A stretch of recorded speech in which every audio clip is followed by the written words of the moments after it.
Welcome to another episode of Hope for a Godly Man. My name is Wanda Aaronley. I am your host, and I am excited for another episode to bring on a woman who has a journey of hope. In the wait, we hope in the Lord. And these stories, we're going to get into some real life. Real life is what happens as we wait and hope on the Lord in faith. And in this episode, I am bringing to you, I'm going to let her introduce herself. So go ahead, Desjane. Thank you, Wanda, for having me. Hello, you all. My name is Desjane McDonald. I currently reside in Chicago, Illinois, and I am an aspiring singer songwriter, worship leader, and author, soon to be. Woo! Awesome. Thank you so much, Desjane, for allowing me to interview you. You know, I think you're a wonderful young lady. I love your spirit and I love your resolve. And so, as we kick off our conversation and start to get to know you in your journey, we always open up with the question, what is a godly man to you? A godly man to me is first off, is a man who isn't afraid to authentically express his love for God and his relationship with Jesus. Also, someone who clearly is consistent with his integrity, good character, has a servant heart, and just respectful, respectful overall. Someone who is patient and and to be quite transparent, I feel like I'm still exploring what that looks like, Okay. with sort of men I've been around or sort of men I've seen, growing up. And so I feel like I'm still in that space of exploring with God, as I'm Mhm. reading the word, what that looks like in God's eyes and praying for that, for my life. So those were the main three that came to my mind concerning what a godly man looks like to me. And so Okay. So his I like that word. You said exploring. So talk to me in your journey. What does it mean to explore finding what God a godly man means to you? it's a bit different for me Okay. because my my dating journey is interesting. Um, I wouldn't say it's non-existing, but I would say being transparent. I wouldn't say it's non-existing, but I've had certain encounters with guys that brought out what I don't want and brought out what to pray for and what I would like. Okay. So at times for me, it's been a bit of okay, I've seen the most of what I really don't, not to be too harsh to say that okay, this is what's wrong with a man, or this is something that I don't want to deal with. But I feel like it's interesting because I haven't been on a in my dating, it hasn't been as open or as active as I would have loved it to have been. So Hmm. sometimes I'm left in a space of like, I don't even know. And that's just being transparent. Sometimes I'm like, I don't even know what it is. But then sometimes the Lord would encourage me and say that you do. You kind of see it in bits and pieces of those who try to talk to you, those who, you've seen around, or other people or other people's relationships. So I feel like my soul wholly on how I pray for a godly man, and my hope for a godly man has been in my own spare time, in my own journaling time, when I would pray of what would I hope to for this particular guy to come into my life. And I feel like I'm in such a space where I just want authenticity. I want the real. I say it like it is. I say it like it is. Genuinely getting to know someone and then understanding where they are in their relationship with God. That's been the most I've desired, Mhm. because I hear too much about the dating game that used to discourage me a lot. Like I felt like it was too much pressure. Mhm. And so sometimes I would feel like I have to present myself as something, as someone, and then it falls apart at the end because you pretended to be someone that you weren't, just so that you could get someone.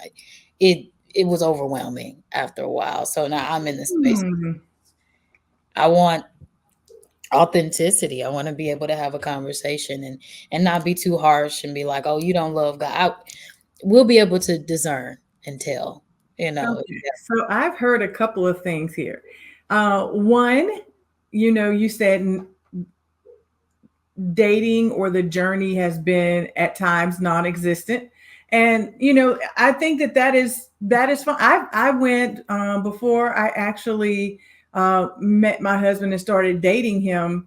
um, I had long periods, 7 years, long periods of time where I was focused on life and me and my work and my ministry.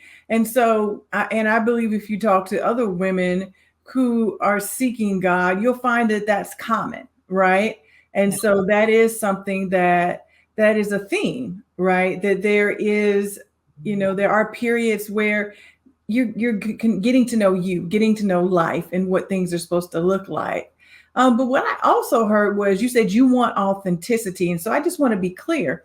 Are you saying you want to be able to be authentic with the man, or you want them to be authentic? Both. Okay, talk to me about that. Okay. I want to be able to be myself. I Okay. want to be able to, as we're getting to know one another, Mhm. I enjoy deep conversation. I love being able to, get to know someone that, not saying that I I jump right and dive into their trauma or their childhood, but I've been in certain kinds of environments or in kind of spaces where I was afraid to be myself around someone. Maybe if I had a crush or someone that I liked, because I just felt that something about me wasn't enough. Mm. When I'm trying to identify what that is, it it would make me feel like maybe I should dress a certain way, maybe I should talk a certain way, just so that I can get a man's attention, or that this Mhm. hopefully this man will pursue me because I'm presenting myself a certain kind of way. But what if I don't have lashes on, or I don't Yeah. have anything that appears like, oh, she looks this way, like, and I can just casually be, is that okay? Like, Yeah, yeah, I love that. I love that because that's a big thing right now. I don't care what age or what stage you're in. There's the whole you have to always look, a certain way from what do you call it? You put on when you're on the compute when you're on like Facebook or Instagram and you put filter. certain filters. Thank you. Coming from a not so seasoned woman, you put the filters on, and I mean, so even in um, Zoom, you can put filters in that'll have lashes Right. on Zoom. No, seriously. So this is a real thing. And so I believe like it puts pressure on you to appear a certain way. But Desjane, that you're beautiful. Whether you have your braids or your beautiful fro, whatever it is, you're beautiful. And so I know, and God knows, and the right man will know that, however you show up is amazing, right? Because it's not just about the filter or the look. And so I agree with you. The right man will put you at ease with that, right? Yes, that's my hope. That's one of That's my one of your hopes. Okay. So, you know, I want to continue because what we're talking about right now in the part of the journey is the wait, right? So there's the wait and the hope. and your faith is continuing to keep you in the hope, because hope in God will never disappoint. But in the wait, there's a whole lot of life that happens, right? Yeah. So what success have you found in keeping yourself in the wait, right? What does that look like for you? Well, you touched on it a little bit Mhm. earlier about us single women just being committed and dedicated to finding ourselves and growing more in our relationship with God and wanting to know what we're called to do in life. And that actually has been one of my successes is healing Mm. and understanding myself, being more self-aware and growing in my relationship with God. And I wouldn't have been able to do that without growing in my relationship with the Lord and finding things that are meaningful, that our society has placed so much pressure on having a man, and that if that is not existing, then that means you're not living. And I've been trying to break that lie Mhm. that says that you're not complete if this isn't. And I've had my shares where I felt that um if this doesn't happen, I'm gonna feel some type of way. But then I had got to that point where it's like, well, it would be so much more meaningful if you know you. I Mhm. say to myself, even as an artist, that I'd rather you be whole doing what you love, Mm. you to be broken trying to force yourself into it.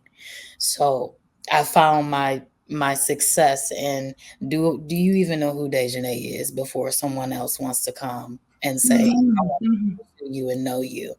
And I had it was a tug of war for some time Mhm. because I knew what God was saying to me regarding relationship, and sometimes it was hard for me to believe it in faith. But I think it was only out of the insecurity or the trauma or dealing with I just don't believe that's for me. And so he had to heal that. And he's still, and it's still a beautiful journey where I can be able to wake up and be like, I feel really good about me today. And I love that. You Yes, know, yes. or if I go to church and I'm serving and I remind myself why I do what I do, or if I'm going to work or if I'm doing writing at home, like I'm reminding myself that it's not wasted time. It's not wasted. And I just have to keep reminding myself that this is the success of it. I know success, the accolades, success can be if you're not posting about it, then you're Mhm. not successful. Like most people feel like they feel successful if they post and share with everyone. And sometimes I've had seasons when I didn't have anything to post. And so that the enemy will tempt me to believe that I wasn't being successful. But I was. I was going to therapy. I was taking care of my mind. I was taking Mhm. Yes, ma'am. those were successful things that are, producing fruit Yeah. behind the scenes. So fruit is being bared no matter what. Yes, ma'am. It's like that's where I find my success is to know that when he comes, I have a better okay, I better get better, better So, head on so my shoulders. right. So he's going to find a wife, right? It says that he who finds the wife, right? Not a woman, not a girlfriend, he who finds a wife, right? Yes. Yeah. So you are preparing yourself to be found, right? And being ready for the amazing man that God has for you. So I love that. You're doing good things, but I'm gonna push into something that you said that has been very interesting. It was interesting in my journey, and I'm sure it's in yours, in getting to understand what you called wasted time.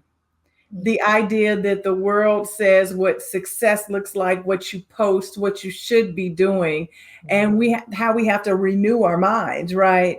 That this is not wasted time. So, do you have any idea where you got that from? Why you even had to fight that lie in your head?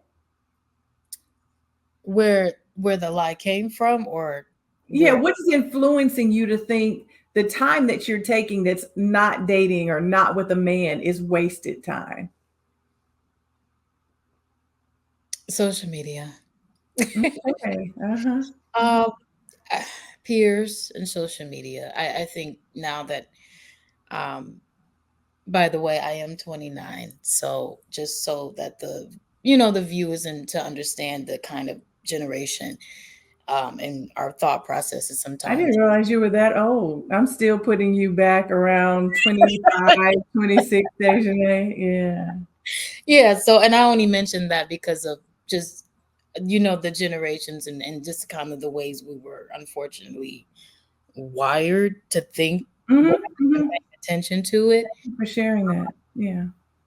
It it definitely, yes. I think the amount of time that we spend being stimulated by what's happening in society or on social media, or the constant, posts that we see, although people's lives are not perfect, when you constantly see, there's always this comparison going on Mm-hmm, with our generation. And if someone feels like, if this person is in a relationship right now, then I'm going to wonder why I'm not. And then I'm going to try to figure out how can I how can I match this person's happiness? But it's like an illusion.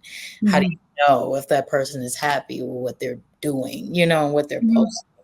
And so, and it had got me a couple of times when I'm like, I'm 29 and I still don't have a boyfriend. What's going on? And it's like that in your mind, you feel like you're behind. Like there's something mm-hmm, that you feel you should already be. Uh, mm-hmm. I'm 17 or 18 and I'm saying, I believe I'm going to be married by 25 and I'm going to have kids. Oh, there's the I believe. Yeah, yeah, So yeah. You it's like, set those timelines. Yes. am I wasting? What am I doing? It's the same thing with dreams. It's like, I believe I'm gonna record an album at this age. And then when you start really surrendering to God, he has his process is always gonna trump over what you thought you were supposed to be doing. So it's Mhm, the same with relationships. I think in my own mind, I used to joke with my friends when I was younger, I'll be married by this time, I'll have the kids at this time. And you're laughing about it, but in your heart, you really believe that's gonna happen. mhm. You're like, I'm 29 and I'm still learning how to make sure I'm responsible paying my bills. Real life. That's truth, right? That's truth. It's like I'm trying to make sure that I'm still learning how to budget. Yeah, I'm still learning how to take care of myself. I just moved out of my mom's place 2 years ago. It's Yeah. like reality kicks in, Yes, and ma'am. you Hmm. have to deal with the depression of, wow, here's where I am. And then that's how the enemy tries to see, you thought this was supposed to happen for you, and you thought God was supposed to do this, where it's God now. And so going through that season of that anxiety and that depression that says, I guess this is not happening for me. And God's like, that's not true. And so I had to fight. You have to fight for it, because it is a war, a mental war in your mind that's telling you you're not going to be this. But it's like, it's Hmm. not that I won't have that or be that. It's just that when that comes, can God trust me with that? It's just like a perspective, excuse me, shift that I had to adapt. That took a while, but I Hmm. I used to sit and I had to identify where was the comparison coming from, and majority of it had everything to do with watching other people's stories in life. Yeah, Desjane, I appreciate you being transparent and speaking the truth of that, because so many of us do that. It doesn't. Your generation is not the only generation that does that. I mean, really, as women, the world has set timelines for us. We my number might have been different than yours, right? I was really into my career when I was at your age, so I wasn't as concerned. It took till I was in my 40s. I was like, wait, what? What is happening here? I'm not married. I don't have any kids. And each of us has a story of the aunties, the mothers who are pressing like, are you seeing anybody? Is there anybody you're talking? You need to tell me about anything. Believe me, I received that for many, many years. So just being able to identify now as you're in your weight actively in your weight, because I heard you list off all of the wonderful things that you're doing for you, right? And the real stuff, right? Learning to pay your bills, and because you could be married and you and your husband be arguing about why aren't you paying your bills. So there's always two different perspectives to that, right? So I really really commend you on that. I heard you say how you talk to yourself. So is there anything that you would share? I mean, everyone's different. So what works with you, Desjane, might not work with other women, but is there anything that you would share about how you came up with how maybe, I work with my clients, we do declarations, we do affirmations. I know a lot of people do that. Is there anything that you would recommend, to maybe women your age who are, in the weight? I know you can't wait to hear Desjane's recommendations, so join us as we continue in the next episode. So thank you for joining us for another episode of Hope for a Godly Man. I know you can't wait, and I can't wait either for our next episode. So remember, join us on Facebook and Instagram, and we want to see your comments. Let Desjane know how she gave you some hope, and just encourage her along in her journey. So thank you, and we'll see you on the next episode. Hey, who this? I'ma pull up in a brand new with this. Go hard, I gotta beat me.